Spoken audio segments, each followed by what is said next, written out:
Moi taas kaikki, täällä Timppaa Jessiltä. Tänään on julkaisupäivä. Tänään tehdään vuorossa penkkipunnerus, eli erittäin hyvä liike rintalihaksille, etuolkapäälle ja pusojentajille. Tällä makaamaan tanko silmiä alle. Tätä tanko ylös. Lavat yhteen, napat jykaksi. Painot on niin rintalastaan päälle, alaosaan. Kädet suorana. Hän tiputtaa auvassa tohon hipaseen ja työntä ylös. Kapealla otteella tehdään enemmän ojentajia, leveällä otteella tehdään enemmän rintalihaksia.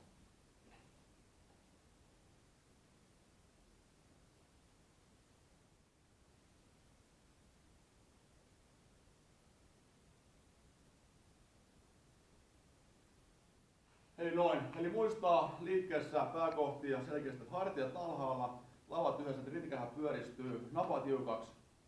Ja lasku tapahtuu tähän päälle alaosaan, ettei lähde tänne olkapäille.